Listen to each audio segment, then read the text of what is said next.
Fucking retard motherfucker. Why don't you take your ass and ask Uni B, bitch? Don't come down here and ask me shit. You retarded motherfucker.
You selling cocaine to your mama, bitch.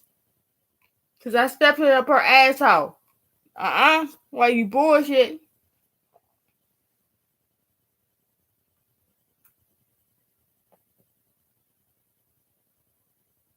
Told you eat it, bitch. You know what I mean?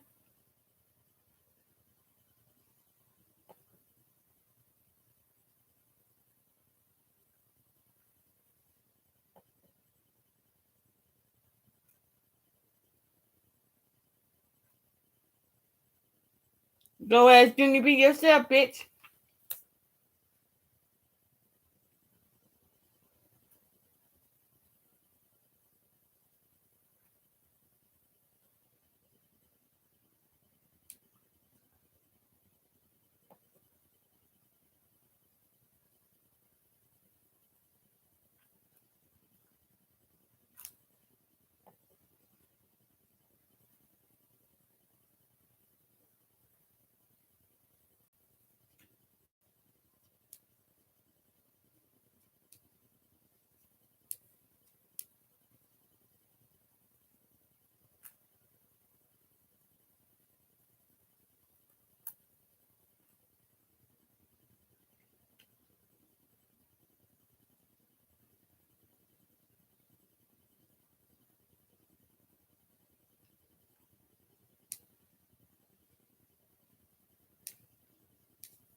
Find something to do, retarded bitch.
Don't nobody give a shit, you retarded motherfucker. If you got a problem, come do it.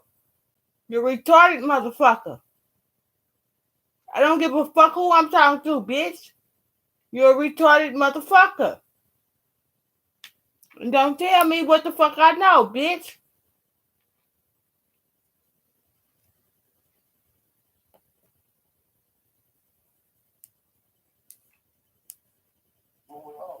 You ain't nobody, bitch.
What's the cutie, man? Ain't about shit.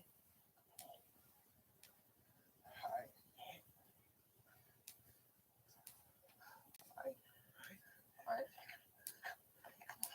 man, ain't your name Doug? Remember you over there, the dude drop in?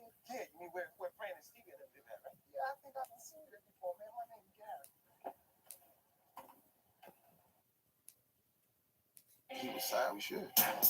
Well, he's got guns, we've got guns, who cares? He used to be a CEO, now he's just an inmate. No limit for life, baby.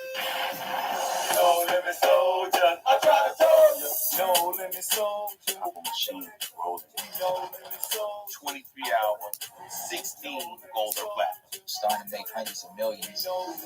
Building the Southern Motown. We got a shopping center, real estate business. What's up, y'all? Master Pen, welcome to my crib. Sports business. They're going to do some really big things, and I want to be a part of that. I wanted to take film. Shoot it up. Master P in the lineup. What made you want to play basketball for all this money we made? You gotta realize. I don't know people over here mean to your retarded ass. I don't like you, bitch. She got weird. There was clashing of egos. We lost peace by the pound, man. No, I'm not, bitch. Smack me. Love was gone. Come on, hear that shit. The dark cloud came over. Cain and Abel indicted for cocaine. Mac indicted for second-degree murder. See, murder wanted for attempted murder. Nothing could stop this but us. All self-destruction. But wait till the smoke clear. I'm gonna be good.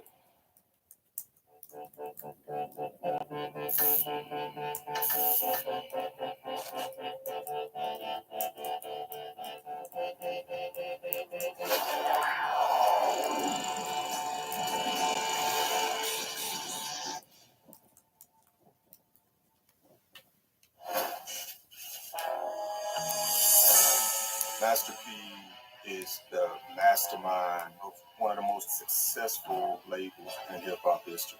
Oh my God! Master P is hummus! Master P, he was a game changer for the hip-hop period. Master P, #1 song in the country. Ben is forced to be reckoned with, changing the outlook of music. Master P's deal with Party Records was one of the best deals in rap history, period. This man is the reason rappers were able to make millions. If there wasn't Master P, a lot of the rappers you see now wouldn't be here. Y'all know who it is? Master P. At one point, Russell Simmons, Suge Knight, Jermaine Dupri, Jay-Z, y'all was looking up like P, like, what? Yeah, who you were? Sorry. My life was damn near lost, and then that's when Master P stepped in. Master P taught us the right way. It wasn't just about me, it's about we. One of the great dynasties in hip-hop, No Limit Records. That's Master P's legacy.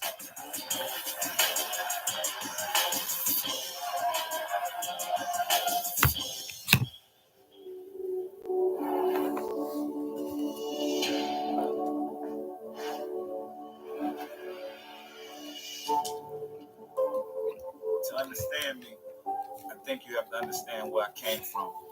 This is New Orleans. This is where my story started. There's no other place like this. Great food.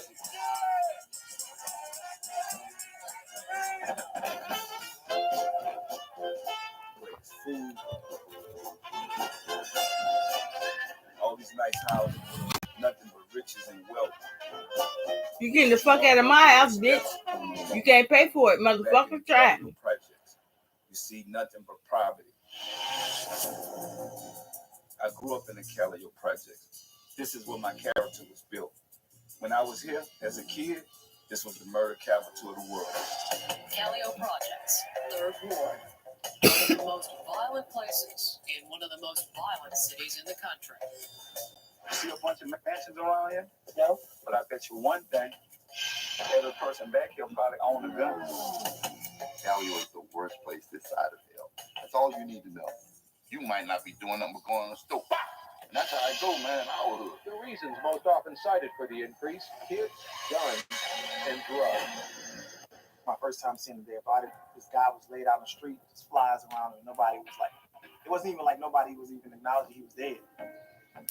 I had a best friend, and I'm sorry, but she was murdered at the age of 7 years old. It just was bad. People know you come from here, you definitely seen hell. You made it out of here, that says a lot about you. If you won't survive back here, it's for real. Like, a life ain't worth nothing. I'm like 5 years old. I hear these guys arguing over a beer. I hear the shots. Seen the guy on the ground dead. For a 5-year-old, man, that puts you in a cold place. The fact that he is alive today, the fact that he built an empire, is a miracle. In April of 1967, Master P was born Percy Robert Miller. Percy was the oldest. He had 3 other brothers and a sister. My mom worked at the Hyatt Regency. She worked in the hotel business. You know, my dad was out there trying to keep a job in the French Quarter. He was like the security guard for them. When he was young, his parents broke up. My mom and my dad separated. My brother Corey, which is C. Murder, my brother Bashan, Silk the Shock, and my sister Germany. They went to stay with my mom in the Magnolia Project. Me and my brother Kevin, we lived in the Callio with my dad and my grandparents. But we see each other every day. My mom would bring us over and pick us up later. So it used to be a lot of kids in the house. So even going back and forth, all my brothers and my sister G, one thing we were was together. My grandparents had 12 kids, me and my brother together, and then there's Big Mom and Big Dad.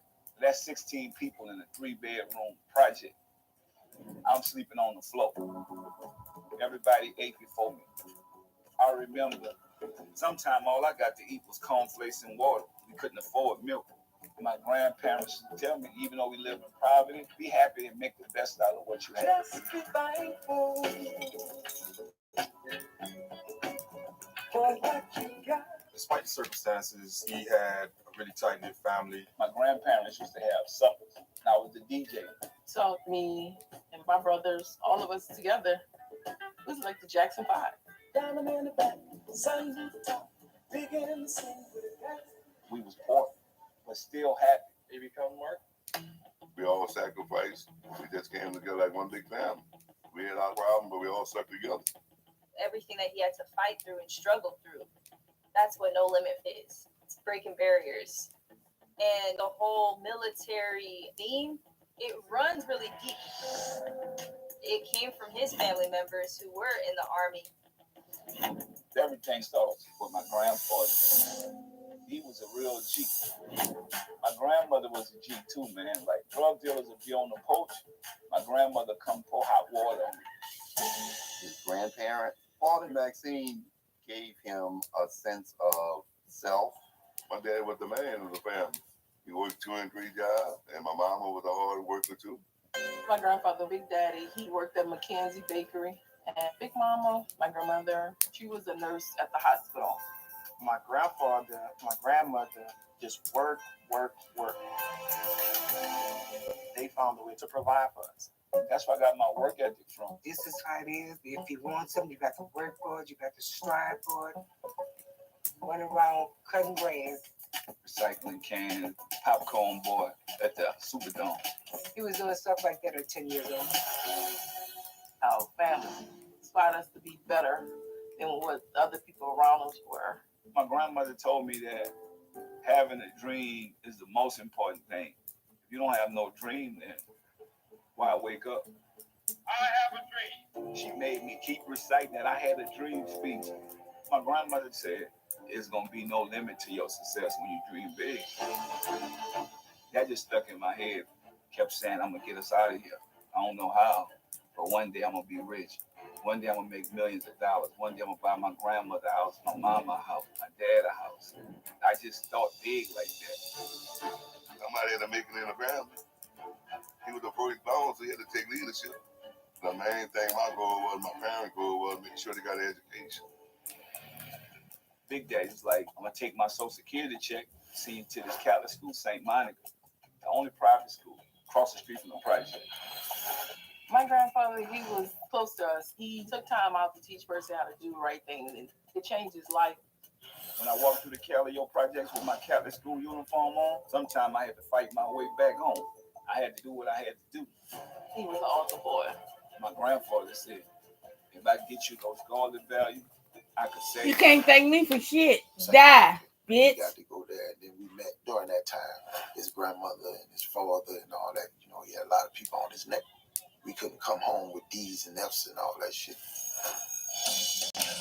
He also went to Booker T High School. That's when Percy matured. Booker T is the father of black nationalism. His philosophy was do for self. Quite naturally, that's where Pete learned what it meant to be independent. He just was different, like always focused, like he had plans to go further in life. I never met a guy like him. Oh, when I first met Percy, it was like 1983. We met at the club.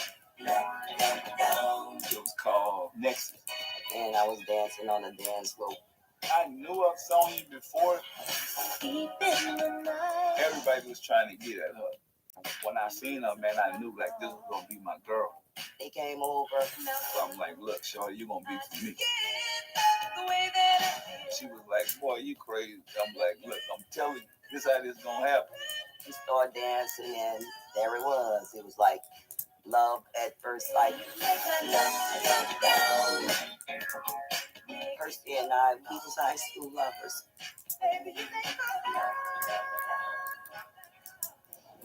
I had my family, Sonya, in school. That was the first time I see a bright future. But one day, my whole life changed. Yo, what's up? We down here in New Orleans. It was 1983, New Year. My grandfather's blood pressure was up. I remember me and my brother Kevin arguing that night about who gonna walk my grandfather to the hospital. So I ended up saying, I'm gonna walk with you. There's no way I could have known what was about to happen.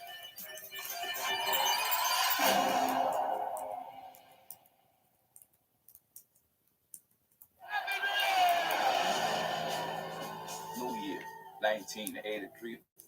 I'm walking my grandfather to the hospital because his blood pressure was up. So we get to the VA hospital, stayed out there overnight.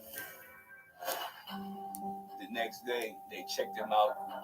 They say it was good. But before you go, we're going to get some medicine for your blood pressure. So they had a guy sitting in another bed next to my grandfather. They gave my grandfather the guy medicine.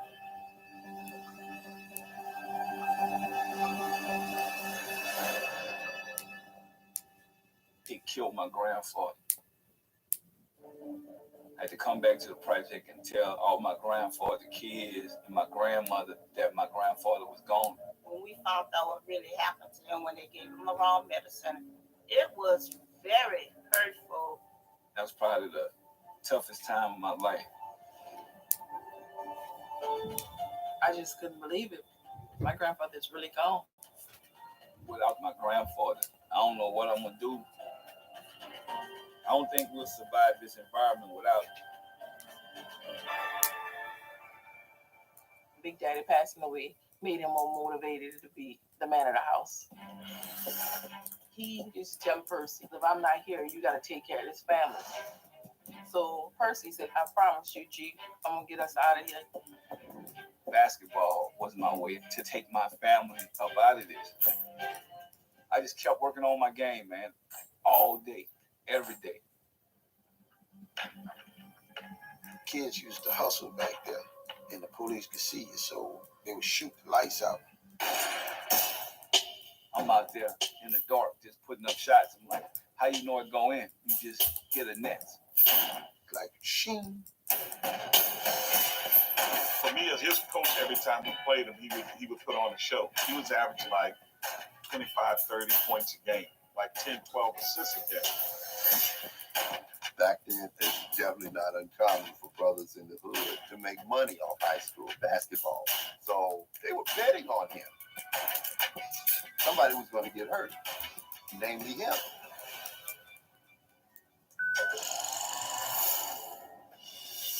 I was a junior in high school. I'm playing on a varsity team. I'm at the free throw line for us to go to the playoff. Tie game is up to me. A guy flashed his gun. He said, "You make that shot, you might not make it out of here." I had to think quick, man. Man, I'm ready to die for it. Because if basketball don't work, the circle is going to close in on me anyway.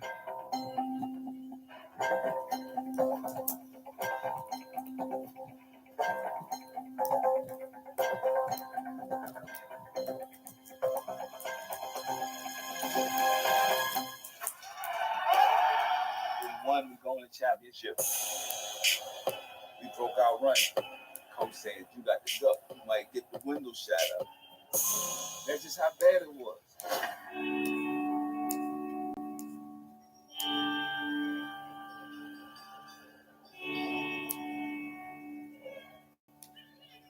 Growing up, basketball brought me and my brother Kevin together. So me and my brother had won Easter. It was happy times. It was us against the world. He was an all-city athlete, well-known. You had the girls like, "Oh, that's your brother? That's me? Oh, he's good." I'm like, okay. He did it all. He had bloomed into a very, very good player.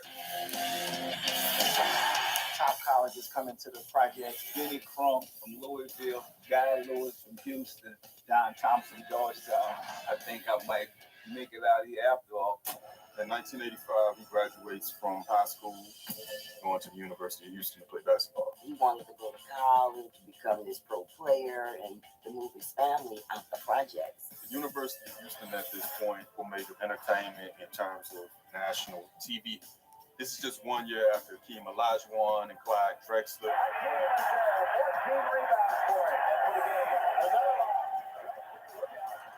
They were known as Phi Slamma Jamma, bringing a lot of notoriety to the school. This was a really big deal.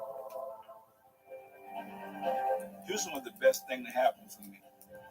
I worked so hard that summer, man, because I really wanted to start as a freshman. It was time for me to be a big star. He had the weight of his whole family. It wasn't just his immediate family. It was like the whole hood. And he knew that basketball could help everybody. Unfortunately, P ends up getting injured. So I'm in practice, going so hard, and I fell. Then I heard a pop. The doctors told me it was an ACL injury. It sidelined his dreams for playing basketball. Just this quick. I thought my life was over. Left Houston and took this long bus ride back to the project. And I feel like a failure, man. Definitely was a big blow because you feel like that was your ticket out. It made it tough, and a lot of people don't bounce back from that. Everything crashed. I start questioning God in my mind. I keep seeing my grandfather around me telling me, "Man, you know what? You're going to have to figure something out." Me and Master P, we lived in the same neighborhood in the Cali Open. You either sell drugs or you work. I remember first working at Bell South. I was selling phones. The only bad thing, I'm working on commission. Never got a check. Drugs here are a profitable business. Even a small-time crack dealer can pull in $50,000 a year. So for Pete, like a lot of kids, especially in the ghetto, selling drugs was your only option. I've always tried to play straight. My grandfather told me, "I don't want you hustling with them boys out there on the block." But you will risk it all just for the people you love. It wasn't too long before hustling on the street put me in a life or death situation. So by late 1987, he felt like the weight was on him in terms of what he was going to do to lift up his family. I can't play basketball because I got hurt. And back then, music wasn't a reality, it wasn't a dream for me. I never knew of anybody making money rapping. Percy had to survive like everyone else, selling drugs. Master P cousin Jimmy, hot boy. He the man you go to get your product. So I'm hustling, trying to be like my cousin. First time I went out there, I don't know what I'm doing. Had a crackhead rock up something for me. I get it back. I'm like, what is this? It's nothing. The fiend stole his money and stole his drugs. He was getting bamboozled. I remember one guy, he was a dean at a college. I asked him, I said, man, why are you doing this? He said, look, man, you gonna sell me some crack or you a dope dealer with a conscience? I didn't feel happy riding around trying to be a drug dealer, but I wanted to help my people have a little money. I built so many customers, thousands of dollars coming in. I was getting real money back here. So I kept pushing, telling my family that I'm making money off the phone, but I'm really hustling. He ended up making enough money to buy him a car. It was a red Audi. That's a nice little car he got. Smooth and slippery to the wind, it is the world's most aerodynamic luxury sedan. I was trying to be slick, parked the Audi like 3-4 blocks from the project. Next thing you know, I see all the windows broke out. Big Mama took a pen and bust all the windows out. You didn't want to fool with Big Mama. She told me if I catch you doing such and such because I heard about drugs, I'm going to call the police. Big grandmother didn't go for that because she wanted him to be somebody. She was just tough, but Percy, you know, he wouldn't listen. One day, me and my cousin, Hot Boy, we shooting dice.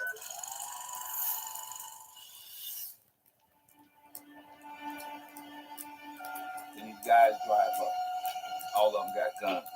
So they tell me, you know what it is. I throw my money up in the air and run. I hear shots. They leave. I hear the car speak off. I ain't hear that all. No bullet wounds, no nothing. Hot Boy, he laid on the ground. They shot him 8 times. I jump in the car, take him to Charity Hospital. Hot Boy ended up surviving.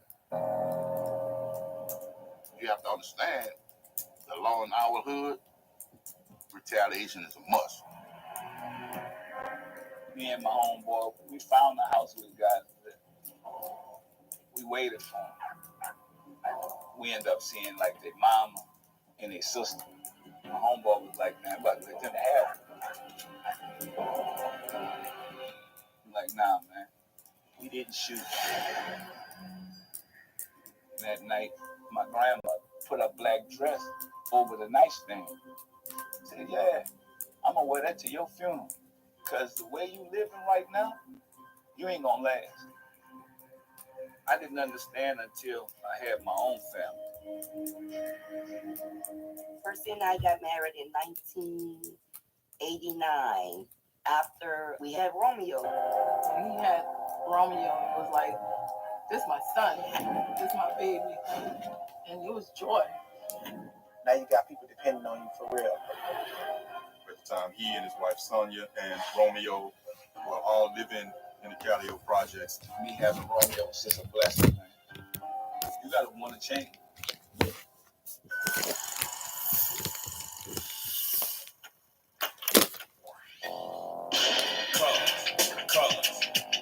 I was in a car prior to the project, hustling on the street. I used to like Ice-T color. I am a nightmare walking, psychopath talk. I used to go everywhere with 2 guns. Gangster stalking, living life like a firecracker, quick as my fuse. I got Romeo and his little baby carrot. Got the music turned up. It just don't matter. All of a sudden, hear my grandmother saying, turn that music down and take that boy out this car.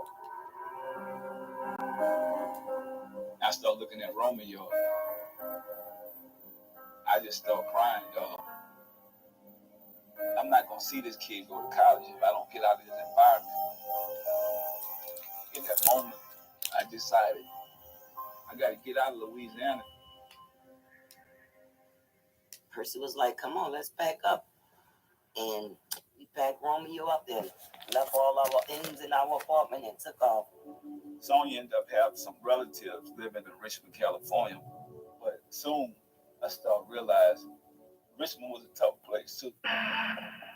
Richmond is as hood can get. So it was like out of the frying pan into the fire. And to be able to be in Richmond and survive Richmond, I gotta be legit. One day, man, I was just driving around and I see this place with this hundreds of people standing outside. I'm like, what is that? Oh, that's a record store. It's called Jones and Harris.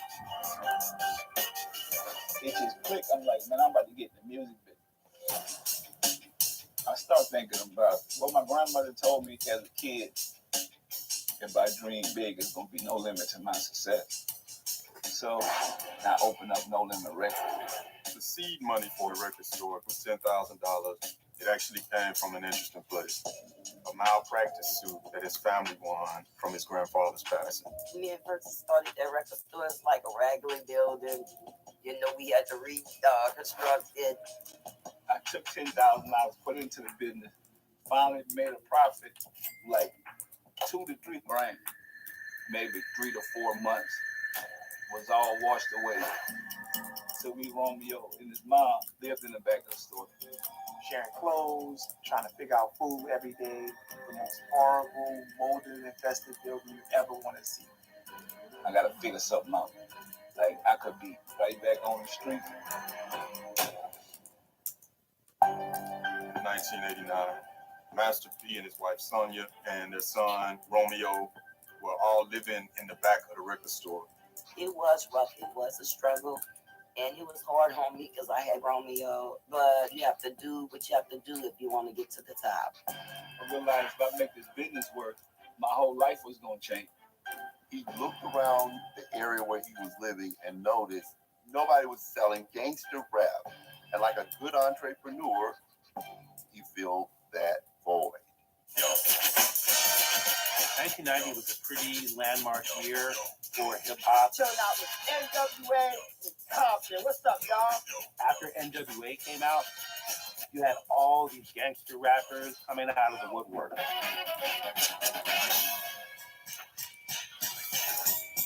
He used to sell local rap on consignment. The local independent rappers would come by, put the product in the window. He was constantly interacting with these rap entrepreneurs, and he was seeing what worked, what didn't work. All this is happening on the streets, you know, so we just letting them know what's happening because it happens all over the world.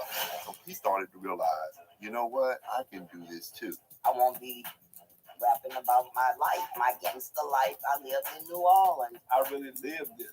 I done seen this. I can do this. So now I'm a rapper, dog. I'm from New Orleans. I'm from the streets. But I started realizing that I needed a team. The year was 1989. I was in Richmond at a Jack in the Box. And I turn around and I see Percy Miller with nothing but black and gold Saint stuff on. I said, what you doing out here? He said, man, I'm rapping. I said, hey, P, I'm rapping too.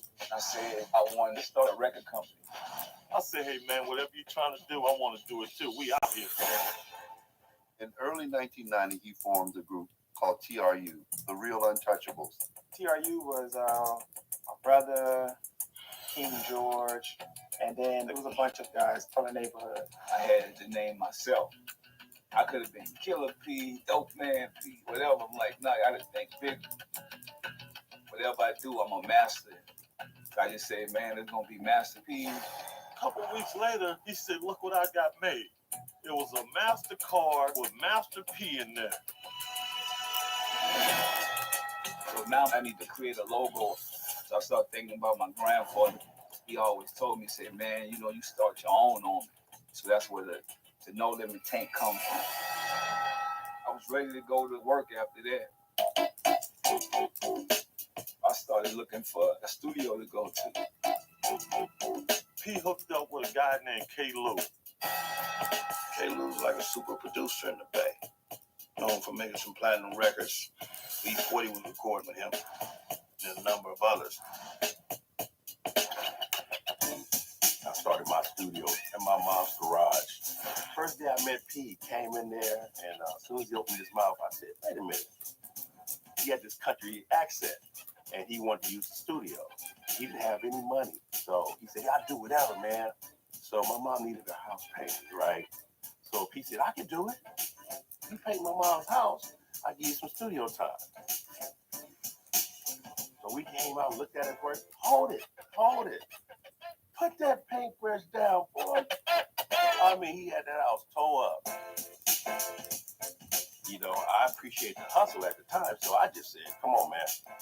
Come on in, let's do this. Come from the projects in New Orleans.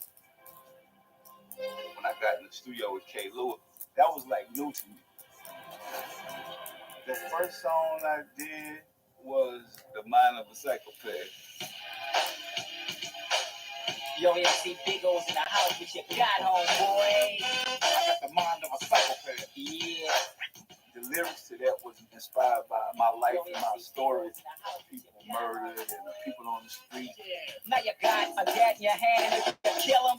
Would that make you a real man? A couple days later, we do a couple more songs. We got 4 tracks now. Man, I was so hyped, I thought we was going platinum. Everything about the record is very raw, unpolished. Most people would consider to be a demo, but Master P put that out as an actual project. You know, you have Public Enemy out, Ice Cube is out, and then you have Master P. I'm crazy! With a very rough project by comparison. It didn't hold up in that regard. This shit bringing in no money. He said, be cool, King. We're going to make it, man. We're going to go back in the studio and do it again. Meanwhile, I was back in New Orleans. Master P's little brother, Kevin, was fully in the streets. We knew he was moving it. That's why we was trying to get him out of that life. We was trying to get him out there with us. He actually wants to get all of his siblings to come to Richmond with him. I left and moved to Richmond. Steve went to the Army. My Sean came, and Kevin stayed behind. My brother Kevin, I think, he just didn't know that it was time to leave. I was in the Bay working on music, and I get a phone call, and my world was crushed.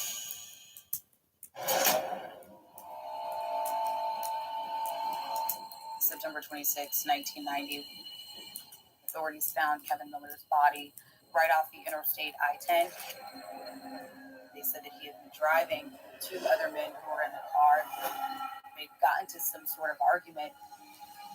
Ultimately, he was shot several times in the back and in the head. They dumped his body on the side of the road. Like, how do you do that to him? I couldn't believe that my brother was dead. Everything stopped, man. My world was crushed. It just ripped something out my heart, man. He was hurt, and he cried. I had to hold him still, like, you know, I had to keep him near because I can't feel what he was feeling, but I could see that it was nothing nice. I drove all the way back home non-stop. That was the fastest I ever got back to New Orleans. He was in the Army, and he couldn't get relief to come, so he went AWOL. He left, and I don't know how he got there, but he came. When I got home, I go in the funeral. I see my brother Kevin. Like, how could I get through that? When my son got killed, I really told him me and Kevin were real tight. That was another sad day for us. We was devastated. He was supposed to be on his way to California with Pete so he could be part of the No Limit family. And it's not fair. My dad and his brothers talked about Uncle Kevin every day. They all tatted him on their arm, and they never let his name die. He's here with us in spirit. When Kevin got killed, P had enough sense to say, you know what, I have to come up with a game plan. And so he came up with a game plan to save everybody. I gotta save you.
If I lost it all and I had to start from scratch, here's what I do to get back to 6 figures a year in 4 steps. So step 1, I'd go on Amazon and search for book topics that are making good money and have less than 20 reviews.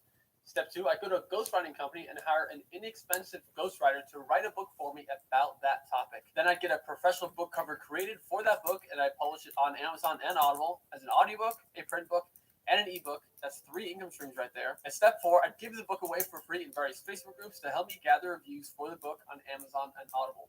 Reviews are what make a book sell, and so then the book's going to start making money. Truth is, that's exactly what I did to start making money online way back in 2017. Since then, we've taught the same process to hundreds of people. So if I lost it all, I had to start over.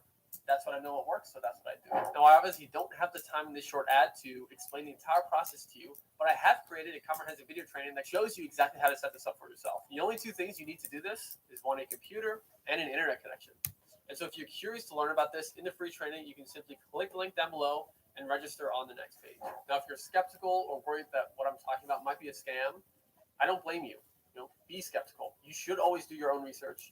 And so that's why we create this free training. So you can watch it through, learn about it for yourself, and then decide if this is something you want to pursue or not. Also, as a free bonus for attending the training, you will get a free digital copy of our Wall Street Journal best-selling book called The Freedom Shortcut.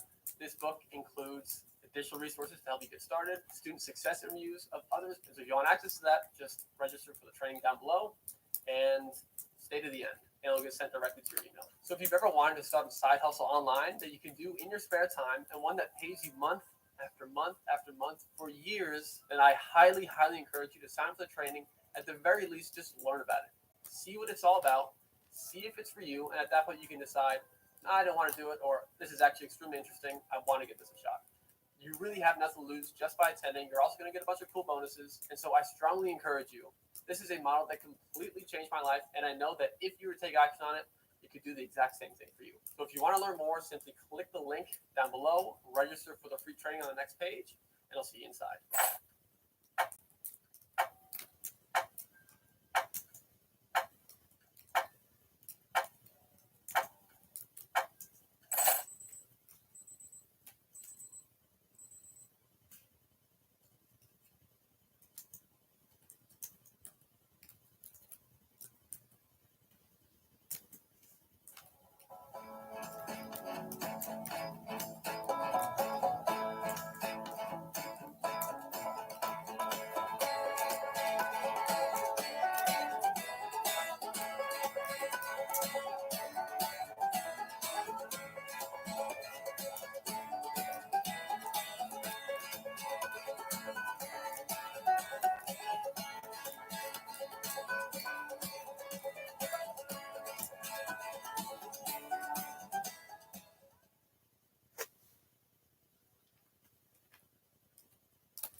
Dígale a su mamá que le pagó nuevo.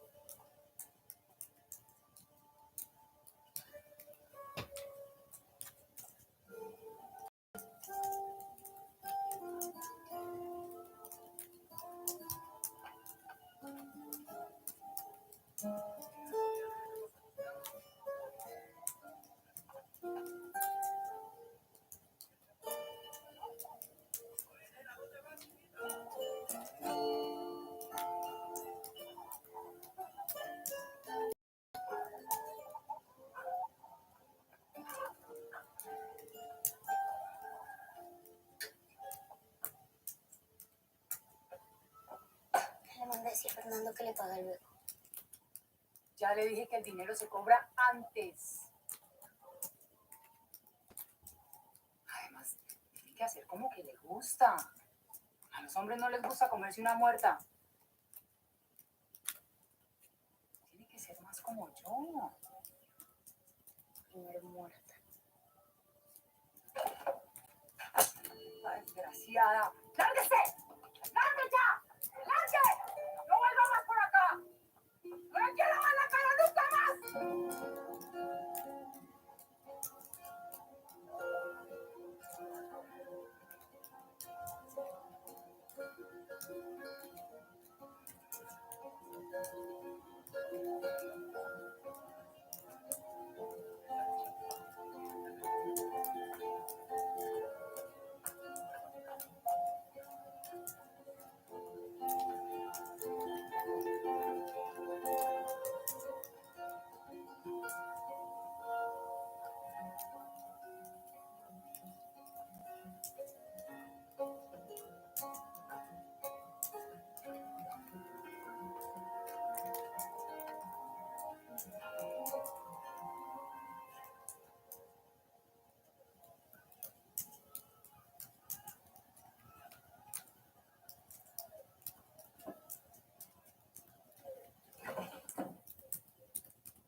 Vengo por mi dinero. Pero qué valiente, ¿no? A ver, atrévase. Está ahí.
Griselda Blanco.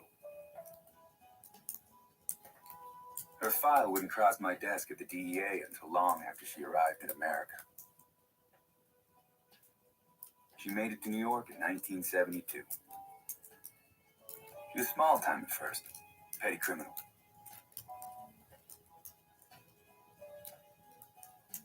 Just trying to make ends meet for her husband and her 3 little boys.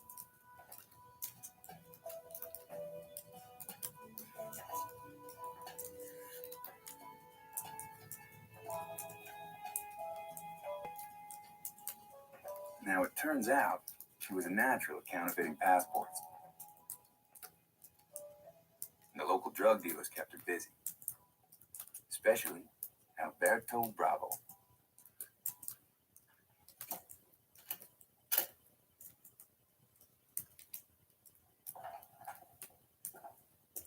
Let's have some rum. Griselda, where's the rum?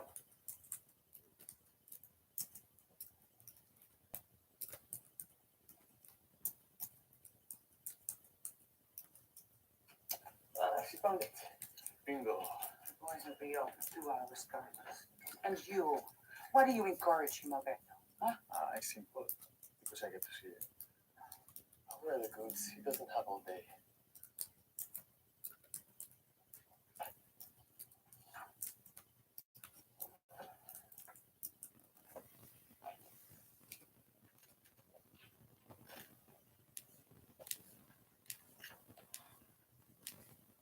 These are fantastic. You want to get better, Grisela. Yeah, somebody has to keep food on the table. Hey, shut your mouth, woman. What?